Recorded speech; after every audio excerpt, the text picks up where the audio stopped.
Then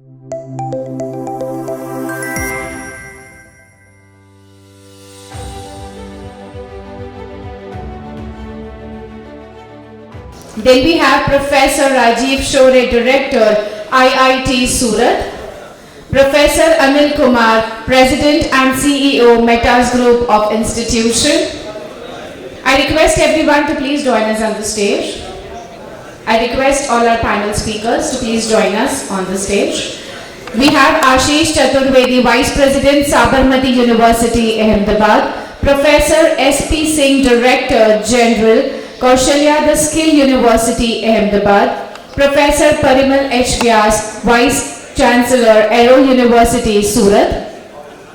Professor Avani Umatt, Provost, TeamLease Skills, University, Vadodara. Dr. Saurin R. Shah, Silver Oak University, Ahmedabad. I request everyone to please join us for the panel session. And as I mentioned, the topic for today, skill-based education, job-ready skills to bridge the industry-academia gap. Over to you, sir. Good afternoon, ladies and gentlemen. It's my privilege to welcome you all and my fellow panelists in particular for this important session on skill-based education, job-ready skills to bridge the gap between industry and academia. Yesterday only, I happened to speak to one of my seniors who did his engineering in 70s, and I just informed him tomorrow the session about this academia industry gap. He said when I was doing my degree in 70s, that time also people used to talk about the academia industry gap. So nothing much has changed in 50 years. But the challenges today are much pronounced because today we are talking about making our country visit. We are looking at another 2 decades and this country should be a developed nation. So to be a developed, we are focusing on manufacturing and many other good things. So where this importance of skill-based education takes primacy. And today even industries, their expectations are evolving, and particularly with the advent of AI, the jobs are evolving very rapidly. Because this rapid pace of innovation, it is changing roles and skills. And today it is said that in any career of an individual, he or she may be changing jobs at least 6 times. So it is very important that we continue our learning, because earlier there was a time, learning was a one-time process, education was a one-time process. But these are the times when it has to be a continuous lifelong journey. So as educationists, if we can develop a mindset to promote lifelong learning in the students, probably that would be the biggest contribution.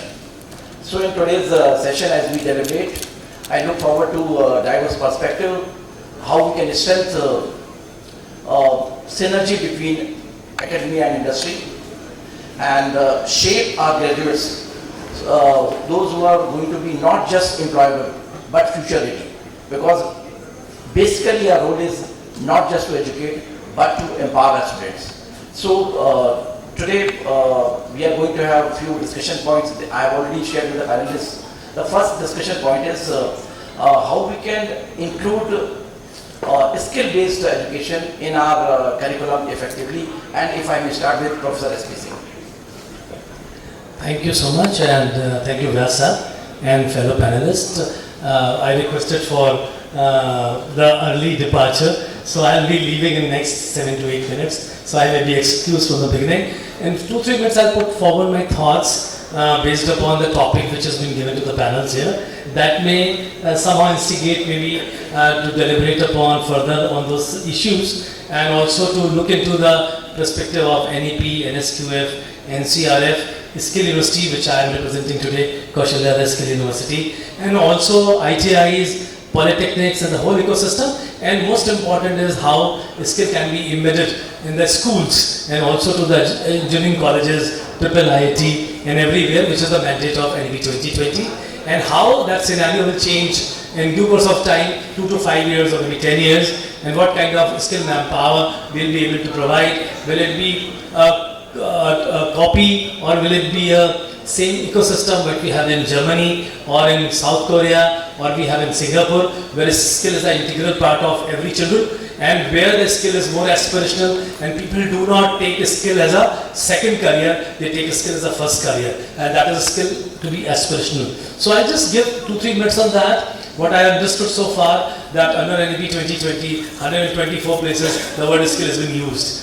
But yesterday we organized a meeting with the principals of the schools here. The vocational training started in class 9, 10th, 11th, 12th. And it's still 6th, 7th, 8th. There is something called no back days, something has started. But the integration of ITIs, schools and polytechnics is gradually happening. I'm very optimistic, it is gradually happening.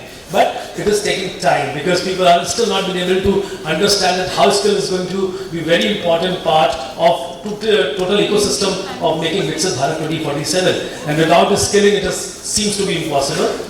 With our association with the industries, because Kaushalya is running each and every program with the help and cooperation and support of industries only. We affiliate industries. We do not affiliate trust societies and Section 8 companies. We affiliate only industries, and we have a very strict criteria. 500 crores turnover industry for manufacturing and 10 crores minimum is required turnover for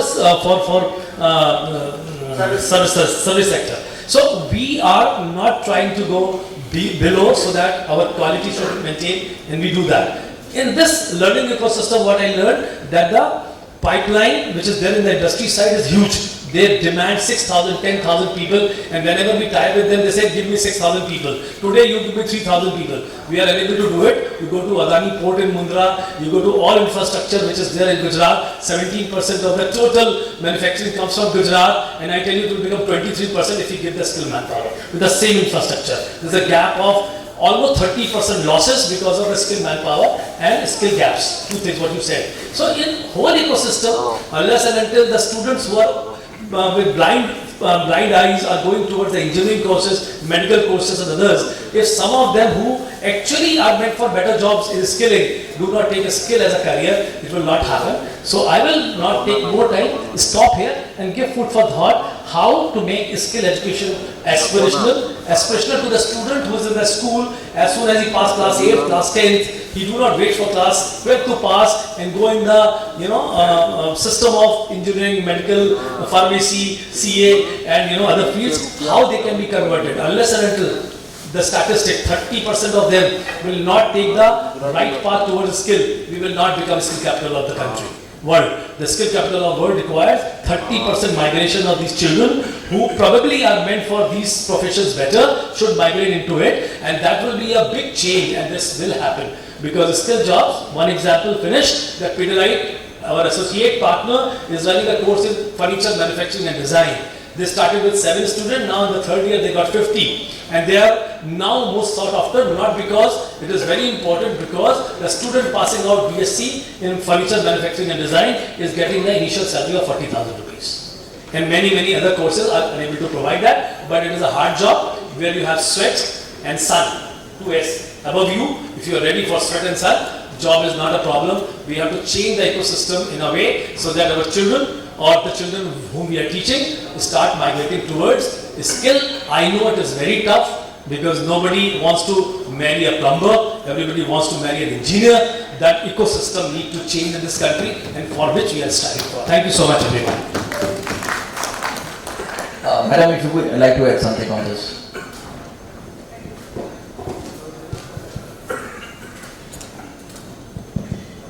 Good afternoon.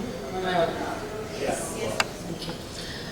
Very good afternoon, and thank you for this platform. Thank you, ArdorComm, for arranging this conclave, for this for brainstorming basically, and with so many different stakeholders. What my esteemed panelists just mentioned, there are a couple of words that need to be highlighted. One is making skilling aspirational. And that comes from the fact that, every year India at least has 1 crore of graduates passing out the doors of universities. We say that, records say that we have 45% unemployment, and the industry says that less than 5% of the candidates come with the required skills. So if you put the three together, it's not that we are undereducated, we are overeducated, we are underskilled. What we are trying to say at this particular point is that education should not be measured by completion of a degree. It should be measured by employment. Because if you have gained successful employment after gaining an education or a qualification, you're likely to succeed much better in the society, and you're going to contribute to the economy. I think contribution of our youth to the economy is what our country is banking on, saying that we're the youngest country, or we have the largest youth population in the world. So unless we can convert this so-called acquiring a degree into aspirational skilling, it's going to be very difficult to fulfill the dreams of our youth and make the whole economy actually I would say the youth be the largest workforce in the country, in the world, because we have the youth, we have the potential, we have the skill sets, we have the determination to learn, we have the determination to teach. But it's putting everything together and melting it down to get the outcome. What is the base of this particular forum or this panel is how do we marry the two? How do we marry skill and education? Because the whole concept of skilling being termed as vocational needs to be changed, and skilling needs to be considered as transformational. The moment we start doing that, we have a large work pool. We have a large student pool, where we can make the changes. But while this is happening, there are a lot of stakeholders that need to play their role. It cannot be just the educators, or it cannot just be the employers. There are the whole ecosystem, the policymakers, the industries, the education institutes, the students, the influencers. All of them need to play their part to get. Sorry. No, it's okay. I'm extremely sorry, but we just wanted to felicitate him as well. So just a pause if we can. So I would request Chandan sir to please felicitate SP Singh Director General Kaushalya, the Skill University, Ahmedabad.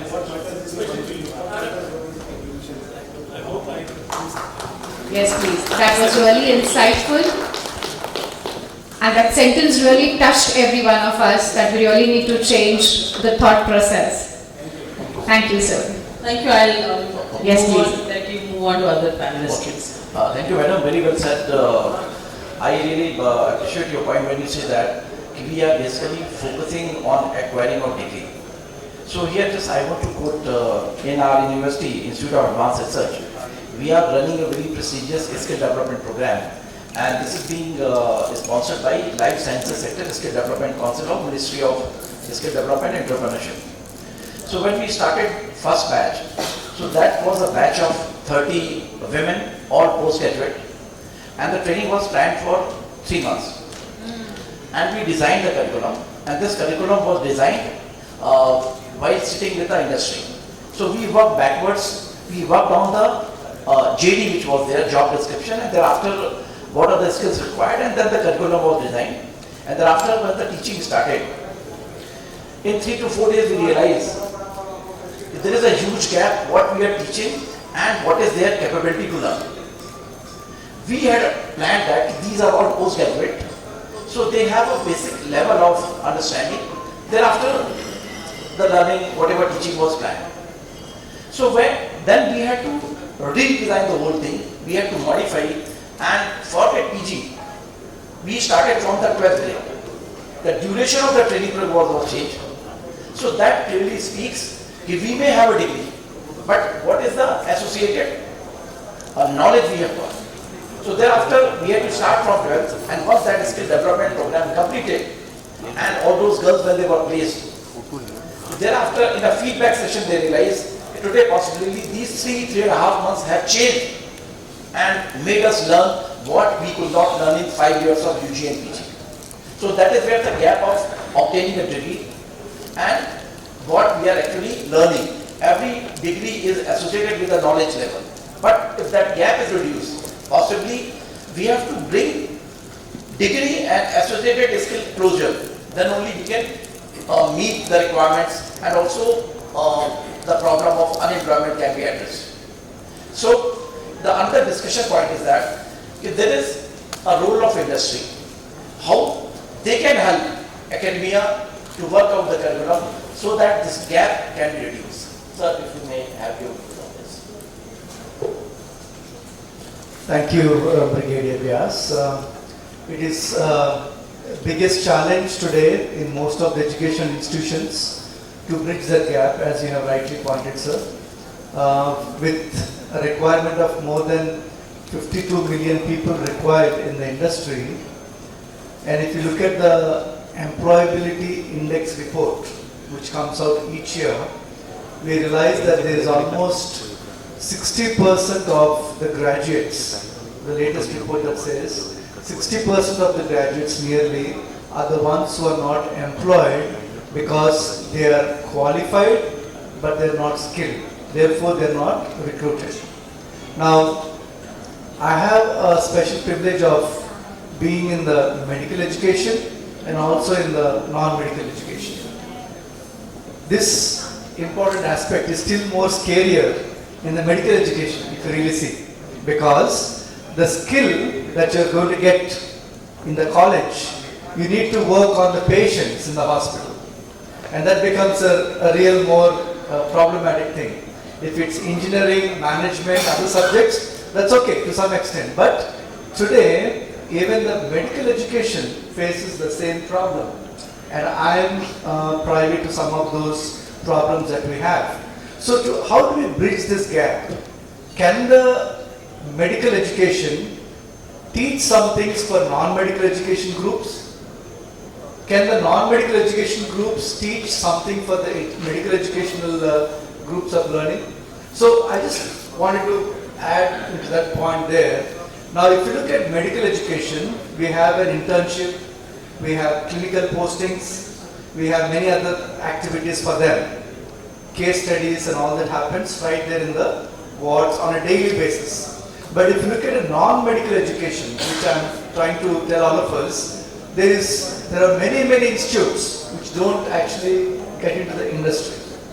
So now we are inviting people of repute to come and talk to our students. But what I felt was that whatever training that we are giving in some of those places also should actually, we need to put those seats at the high school level. I want to bring about a thought-provoking point here. All of us know about internships, case study methods. Those are all common points, but I just want to put a point which is not discussed much. But if we can instill in the minds of young people the importance of industry. For example, we just started with the experience of my teaching in for the students since 2001. We incorporated certain changes in the school system, where we have the own school alumni that comes and speaks to the small children. And at the same time, even for a primary school child, we try to take them to a bank to show this is what bank is. A child who's in primary education heard about the bank, but he has never seen what a bank is. So instilling in the minds of young minds some of the industry attaché that we need to have should be started from the high school level. So all the school system across the country should have not just only the colleges that we're talking about here, but also even the high schools and the primary schools should be integrated with the industry. So that way we will be able to instill in the young minds and then kindle that energy that they have towards industry and not just theory. Unfortunately, if we see, we have some universities abroad also. We find in India, we are mostly theoretical and we are mostly always on theories, and we do a lot of rote learning and all that. But when it comes to the Western education, which I don't say is the best, but one of the best thing about them is they don't go for such kind of a learning. But what they do, they have inculcative learning.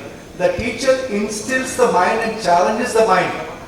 This is what it is. So I think our methodologies have to change not just at college level, but from the primary education itself. Thank you so much, sir. I must appreciate that. This is the key method to address this issue, because as they say that catch them young, it is very important that we have to address this aspect at the foundational level. Unless we have our school students developing the qualities of critical thinking, curiosity, willingness to explore, communication skills, then only they can grow to learn, have importance of skilling. Ultimately, school education is the building block how they are going to shape up as a college student. And right from the beginning, they have to understand the importance of skill. Like earlier Professor SP said that somebody would like to marry an engineer, not somebody who's a plumber or some other vocational qualification he or she may have. जब तक हम हाथ के हुनर की इज्जत करना नहीं सीखेंगे, इसकी इम्पोर्टेंस कभी नहीं बढ़ेगी. And for that, it is very important right from a very young age, right from school, we must appreciate the importance of skill. And then only we will grow up to learn skills. Maybe we'll go as per aptitude, because many a times we have aptitude for some particular thing. But there is a societal pressure, there is a parental pressure, there is a peer pressure, and we take up something, so neither we are doing justice with the job or neither we are happy with that job. So it is very important that whatever we are doing, whatever skill we are pursuing, we should be confident and we should be taking pride in that particular qualification, and then only the thought process and the general thinking which we have towards a wide skill or a blue, white collar or blue collar job. So this differentiation, and we look up a white collar job, whereas the same image doesn't we don't hold for some skill job. So that aspect has to come up right from the beginning, and this point is very well amplified by you, sir. So then we would like to talk about what are the major skills which are required for the future industry, and if we have to go for manufacturing, and also how we can scale up these things through internship and apprenticeship. Sir, you would like to say something on these? Thank you very much, sir. Hello. Thank you, sir. Thank you for the organizers of this summit. As sir, we have listened to you all. We all are here to cater something to students. We want to scale up the skill components in students. And yes, we are designing our curriculum aligned with the industrial demands. But something we have to think before we are delivering the curriculum to the students. Most of the students are not adapted with the skills directly. And industries, what they are looking, they are just looking to do their task. When this time, so we have introduced like 35 new programs in our university, and we have certain industry talents, and during this alignment of the curriculum, what I found personally, the gap, it is that if the students, we are not delivering the concept of the system. The industry just only require the operational and the maintenance of the system. They do not want a person who cannot have this ability to perform directly on their systems and maintain that system. While until unless a student, being a student, if they are not able to understand the basic concept, the science behind the system, they are not able to be a future-ready workforce. Until unless you know the system very well, the concept behind the system, how it is working, how they can be implemented, they only can think about the future machines if they know the concept. Now the industries everywhere. They have introduced AI systems, AI-enabled programs. We are also delivering this time. But thing is that they are just ready material. They are creating the workforce. Those can just work on an application. They know the meaningful system of the application. They know how to perform over the system, but they do not know how this system is performing. Until unless they know the understanding behind the system, how it is performing, they are not able to be, they cannot make a future machine. If we want to deliver something to our students, we must have to align the concepts behind the system. That is, I think there may be gap between AI, just ready tools, and the system what we are having, traditional system, education system, where we have the concept and knowledge.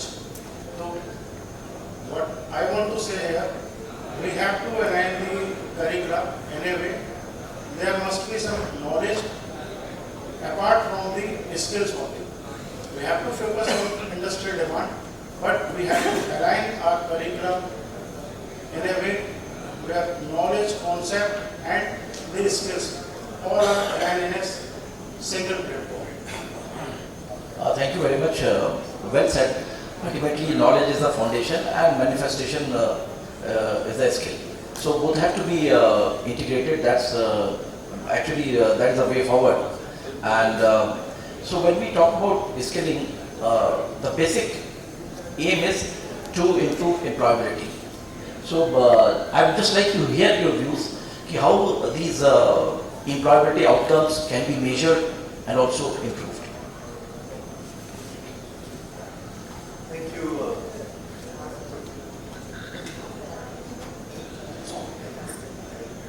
Thank you, Brigadier Vyas, and again I'd like to thank the organizer, ArdorComm Media Group, for inviting me. Yeah, fascinating discussion. Look, I'm an optimist right from the beginning, and having worked in IITs, many IITs from IIC Bangalore, now heading to IIIT Surat, I can tell you one thing, that we are living in very unprecedented times. The changes are all around us, and I realize that until we don't adapt, we don't move with the speed of light. Really, we have to really move very quickly in this ever-changing world. We'll be left behind. And I don't mean comparison to other countries, I mean even within our ecosystem. But I think on a very positive note, the change around us is very, very positive. You can see the students wherever we go, whichever university, you can see the hunger, the drive, the energy for doing new things. But now, let me specifically come to your point, Brigadier Vyas. Look, I think the answer lies in it's a multi-dimensional solution approach. There is no one approach that will work now. I strongly have believed wherever I was that with very close collaboration in industry, you have to practice that. You can't just get one industry ke haan ji inko bula lenge, startup aa jayega. You have to actually live that in a philosophy where you are calling the best people in industry, and I don't mean the large industries only, I mean SMEs, even startups, and they're all around us. I think Gujarat is a great example. Sign up with them, get an MOU with them. I think MOU is easy, but get them to really influence the young minds. And I think it is again boiled down to deep partnerships and collaborations. The world we are living in today, no matter how good we are, right? If you don't have strong strategic partnerships and collaborations, it will, no matter how good the ecosystem, it will just not take off beyond the point. And I think everyone is now looking at that. And we have to practice it very, very seriously. I'll give you my own example. Ever since I took charge in 2024 in Surat, IIIT, there wasn't much growth before that, for whatever reasons. And I realized that, look, students are really brilliant, they're sharp, they're very hungry to do something, to contribute. So get the best industries in India and abroad, get the startups, let them influence the students, let the students spend time in those industries. So this cross-pollination is very critical. It also influences your curriculum. As we define our curriculum, as we revise every year, we invite the industry experts.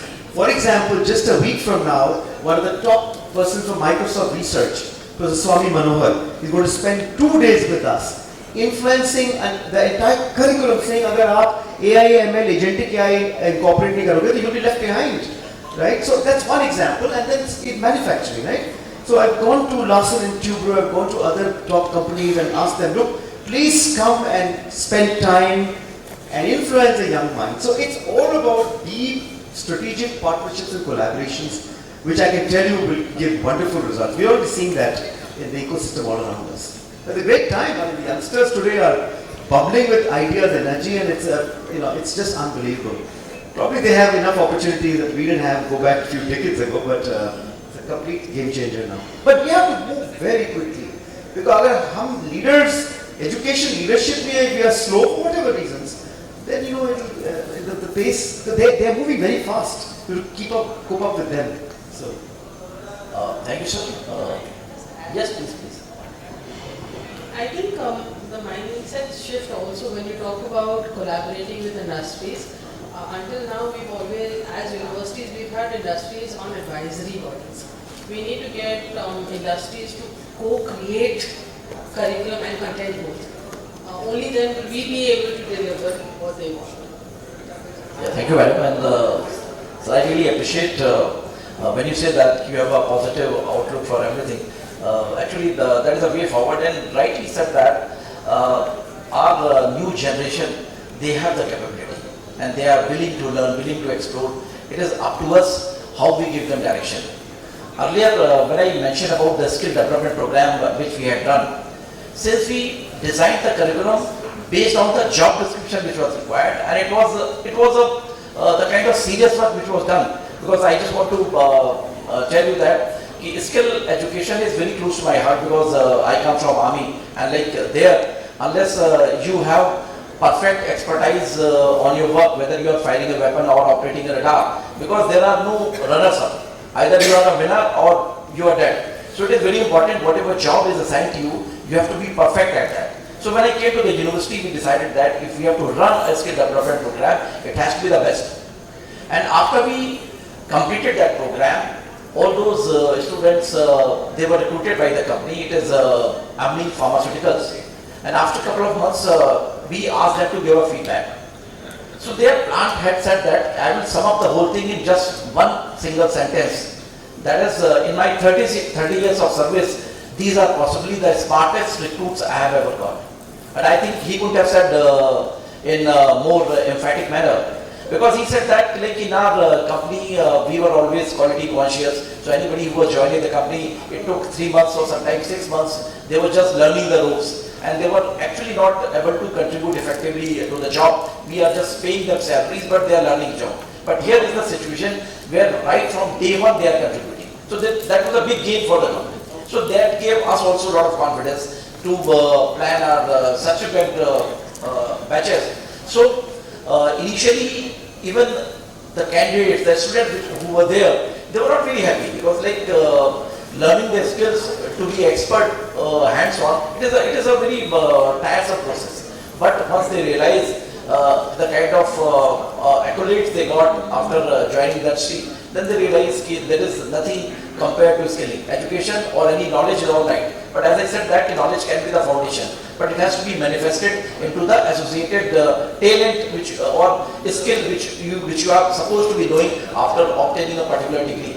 So there is no doubt there is the importance of skilling. As you have rightly said that today is the time we don't have any choice. We have to lead from. Rather, we have to pole vault in our efforts, because it is high time we have to do well.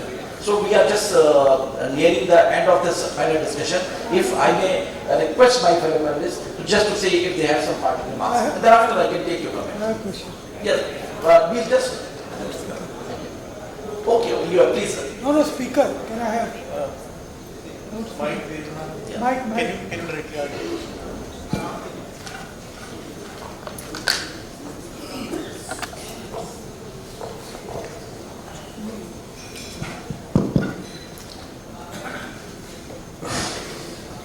Yeah, good discussion. You rightly pointed out that it has to start from school, right? If you read NEP 2020, there is a provision that after class 8, students can choose the subjects and the skills they want to learn. Right? Even after more than 5 years, there is no roadmap. Government is silent on this aspect. Why is it so? There are children who ask us a question in class 9 and 10. I don't want to study a particular subject, why should I study? But till 10th, every child has to study all the subjects. Right? NEP is a good document. But where is the implementation? That's one part. Second, they talk a lot about skill, imparting the skill. But government is still silent on the roadmap. So if we want to impart skill, which is rightly so, at the school level, why government, which has created NEP 2020, is silent on implementation? So it is only for good words that we should know about. See, NEPUC 2020 and educational reform and documents of 1930s. If you read Varda experiment, wording is same. Where is the progress? We keep on talking same thing every 10 years, but where is the implementation? That is one part. Second, our society values a preacher more than a doer. Do parents want their child to become a plumber? No. What is the value of a plumber in the society? A society's value also decides what skills children want to learn or they should learn. Parents prefer white collar jobs, government jobs, doctors, engineers. Who wants to be a mechanic? Who wants to be a fitter? Who wants to be a turner? A fitter may be a brilliant fellow, but he doesn't command that respect and status. So it's a, I mean, it's a Point taken. we have actually a very right perspective here, sir. But I think we are on the right direction actually, because we have ICSE schools and now they have come with a system where from 8th standard they can choose their field. CBS is working on that right now. And even others also have started. So it's basically there. The structure is at the level of the board. Okay. But let's talk about, I'll just conclude my remarks, sir. So the curriculum development is one of the indicators for skill development for the academy and industry bridge, right? So if we are a college, of course again the university depends upon university to change the curriculum. So our structure has to be looked into. So therefore the government recently tried to go for autonomous status. So we are in the right direction, sir. Only thing is, we need to make sure if we are an independent university, are we having a good curriculum development? We have a placement cell. Do we have a skill cell with us? A thought process for us. One learning for all of us we can do is, look at the country of Philippines. They are machines which are people are considered to be machines in the classroom. They don't go for any kind of practical training. But look at the employability of those people in Philippines. They have 80 to 90% employment in the West for them. They are doing something which it's a food for thought for all of us. You can go back and read about it. What is this country doing to bridge that gap between the industry and the academia? Even though they are not going for any more practical training into the industry in Philippines. No, certainly, but see, our country has about 1.5 million schools. How many schools are there in, say, affiliated to CBSE? About 25,000. ICSE, about 2,000. I am talking about 1.5 million schools where people don't know what is skill. It's a gigantic task. There is a good policy, but where is the roadmap to implement? That's the issue. So, Vyas, if you have a wish. Sir, I beg to differ. I report to the Ministry of Education, Government of India, Great point, but I have my own views and I'll address those views. I must say that NEP 2020 is one of the most well-written documents in the world. We are proud, all of us in this sector. I think one of the seminal documents written by thought leaders in the country, many of whom I happen to know personally, all gurus and wonderful people. What the government is saying, sir, is that NEP 2020, we will not, you have to implement it. You personalize it to your own university. And I'm talking about higher education. I'm not about school education. So what the government is saying is, in fact, there is no week when we don't get a mail from the Honorable Minister or the Secretary of Education saying, okay, tell us what you are doing in NEP. Tell us how you are changing the whole system. There's a lot of pressure, and I can talk about IIT, IIIT, NIT. There's a lot of pressure on us, kya bataiye aap kar kya rahe? Implementation is left to us. And the proof or the metrics on what do you do in NEP to reap the benefits is again left to the individual directors and the faculty and the deans and so on and so forth. But there's a huge work happening.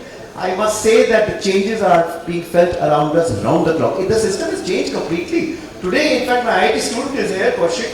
He's a BTech IIT Gandhinagar. Today, a student can take any subject. Up CS में आप bio का subject ले सकते हैं. My students are now saying, sir, astronomy में कुछ खोलते हैं, astrophysics में हैं CS और EC के, philosophy में कुछ करते हैं. So ये सब NEP से आ रहा है, and I think we should be very proud that this is one of the most well-written documents in the sector in the country. We are implementing it. No, I said, read a document of Varda experiment of 1930s. There is nothing being added from what that document was. Fine. I am only talking about school level. No, but your point is taken. But then whenever we talk about implementation, there is a roadmap. And as he has said that, earlier probably focus was only on some institutes of national importance. But now everybody has been taken into account. There are regular feedback sessions. There are a whole lot of progress meetings which have taken place. And as far as implementation is there will always be a gap. But then there is something called area of influence. So all of us, if we start working in our area of influence, कि मुझे अपना ठीक करना है. So things will automatically improve. Because somehow the system is such, if we don't want to effectively do work in our area of influence, and we are really happy to comment, somebody else is not doing. We have to start the process. And the document is fantastic. The kind of autonomy which has been given to do what you like, it is unmatched. So actually there is sufficient potential, and then as they say that by about 2030, Indian education market is going to be $30 billion worth. So it should be taken as not as the expenditure but as investment. And if we take that kind of approach, possibly once integrating skill with the education, so there is no looking back, and things are happening. Maybe there are some gaps, maybe somewhere the pace is not as desired, but things are moving in the right direction, and probably it is left to all of us, particularly those who are in the education ecosystem, if they put things in a fast pace, and things will actually look very, very bright. And once we have realized the problem, we have laid out a roadmap. There are there is complete support for all endeavors. So I'm sure things will be much better than what they are today. So in case any of my fellow panelists they want to add something, otherwise we can conclude this session. Okay. That's okay. So thank you very much. Thank you.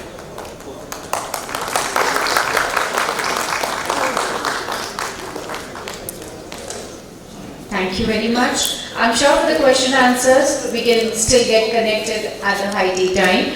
And with this, I would call upon for the felicitation.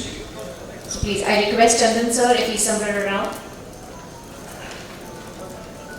Alright, I don't think I can see him somewhere around me.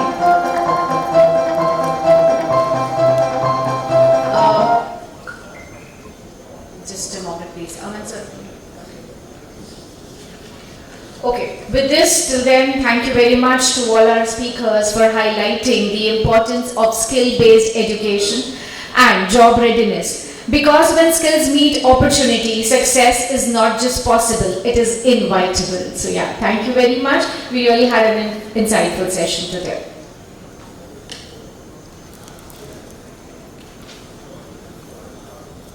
Alright, sir, please, I would request you, we were looking forward for you. I request Anil sir to please felicitate all our speakers today. And we begin with Mr. P.C. Vyas, Director, Institute of Advanced Research, Gandhinagar.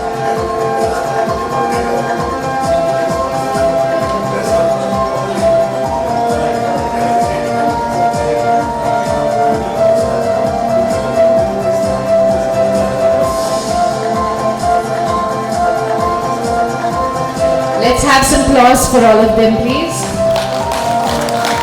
We have Professor Rajeev Shorey, Director, IIIT Surat.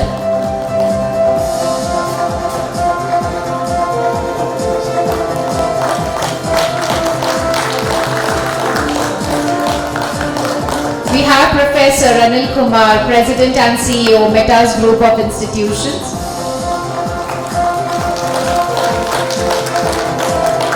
We have Mr. Ashish Chaturvedi, Vice President, Sabarmati University, Ahmedabad.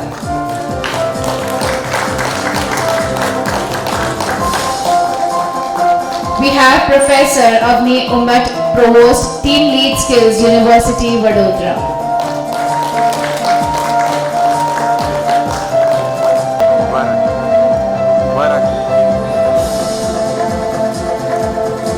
Barak.